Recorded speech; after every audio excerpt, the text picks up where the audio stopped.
When teaching a group, how do you handle someone who questions the material that you're teaching? I think it depends on how it's done.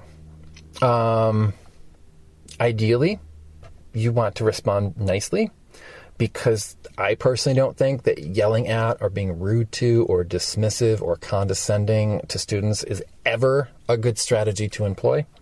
There are clearly people who differ with that, but I'm not into that. Hear out what they have to say. Let them say what they have, acknowledge it. You might not agree with it, and in which case you can say like, okay, so you said that. I don't know that that's quite how I see it. And then you could like move on and say, how you see it. But I mean, being open-minded, there will come a time when you're teaching something and then someone says something and they've got a better handle on it than you do. So you want to be open to that. It's never my goal in teaching to convince the people there that what I think is right.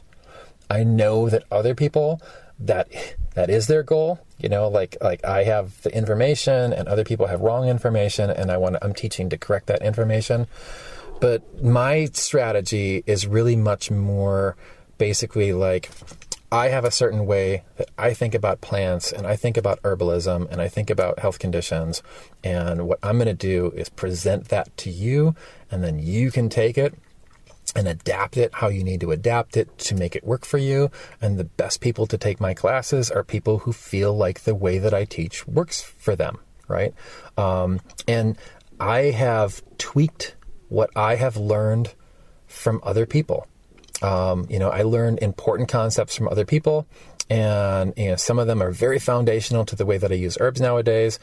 But over the course of time, I've tweaked them to my own preferences and my own inclinations, and they work better for me. And it's not because the other people were wrong. I'm just doing, what that is. And so now, when I am teaching and people say something and don't agree with me, I'll hear them out. I'll let them say their piece. It is still my class, right? I'm not going to let someone take over. I'm not going to let someone derail it.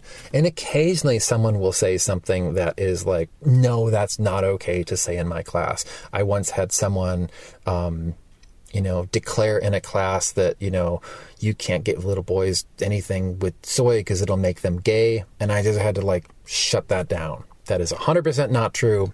End of discussion. Not going there. So you might have to do that. I don't like having to be blunt like that. Times arise. But in general, what I want to do is, let people say what they think. And then I can say like, oh, okay, you see it that way. That's not quite how I see it. Let's move on to the rest of my class. This is an add-on for people who are listening. There's a place that I teach maybe every, 3 or 4 years. It's this little annual conference on a topic that I won't mention. So as to protect identities and not be, telling a story about someone that they might not like. There's this person who, when I teach at this thing every 3 or 4 years, has to sit up in the front of class.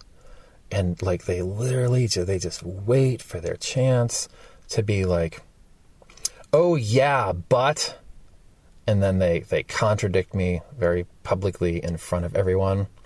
I think that's kind of not awesome. I don't really enjoy that. But I'll usually just let that person say what they think, and then I will say what I think, and let other people resolve the differences there. Certainly can be a bummer.